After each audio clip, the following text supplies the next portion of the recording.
Okay, in this video, we're going to be talking about timing, we're going to be talking about confidence, and we're going to be talking about humility. And don't worry if you don't know what any of those words mean just yet. We are going to come on to all of them. These are techniques that are going to improve your comedy routines, and they are going to help you to connect with your audience. So, the timing of a joke is really important. If you've built in moments for the audience to laugh, you don't want to say an important point before they've finished laughing. They're not going to hear you. If your audience is laughing or giggling at something else that you've said, they're not going to be listening to the next thing that you say. You should anticipate laughs. Always think, here's a funny bit. Maybe I'm going to need to pause for a little while for my audience to laugh, but don't expect them. If you expect a laugh and you stop because you think someone is going to laugh at you and they don't laugh, you're stood there in silence and it just seems a little bit awkward. So you want to anticipate it, be ready to stop, but not expect it and not wait for it if it doesn't come. Confidence is really important. Showing confidence to your audience tells them they should be listening to you. You want them to listen to you, and you've got to show that you deserve that. A lack of confidence could be a character choice.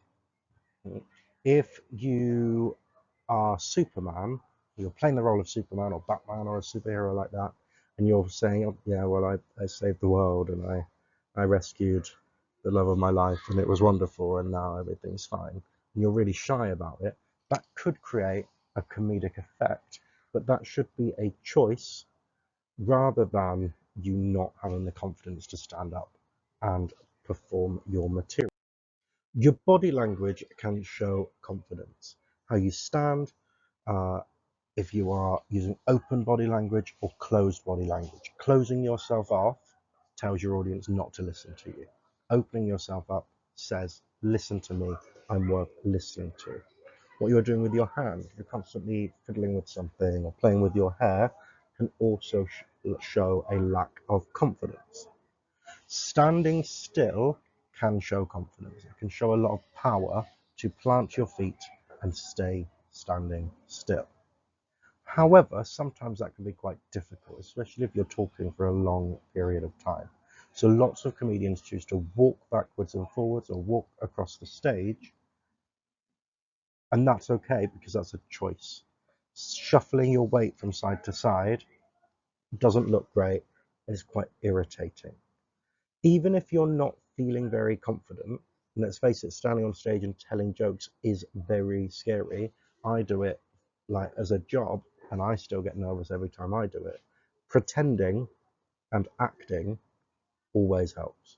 All of the skills we've looked at so far is how we act, how we create a performance. That's all we are doing. Oh. Now, of course, you find your jokes funny. You're using the rules of comedy well, you're writing what makes you or your friends laugh, but you cannot stand on stage laughing at yourself.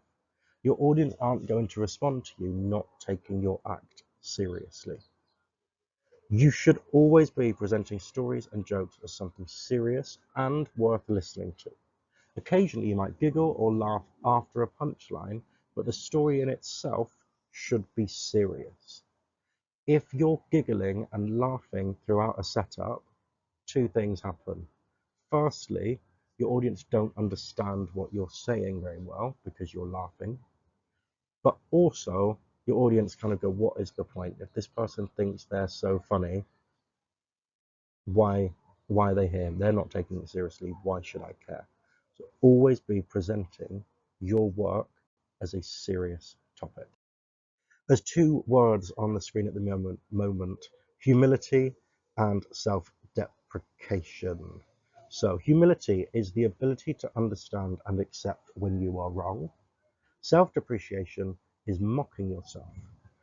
So by making a joke at your own expense, you are showing humility and establishing a deeper connection with the audience. This can preempt any criticism as well as connect on an emotional level with your audience.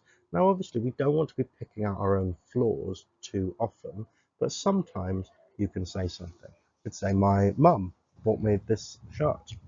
Obviously, she hates me. Okay, so I'm saying this was a nice thing my mum did, but she obviously doesn't like me because I know it's hideous.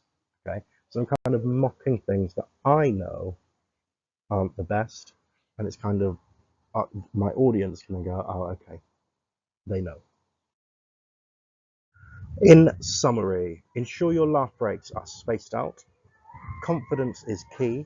A lack of confidence should be a choice. Humility and self-deprecation connect to your audience deeply.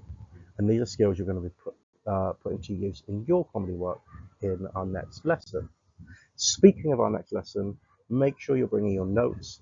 Make sure you have checked out some reading. There's some quite interesting reading I'm going to put on this one about the psychology of making fun of yourself and what that can do to self-confidence. So, and why we should use that sparingly.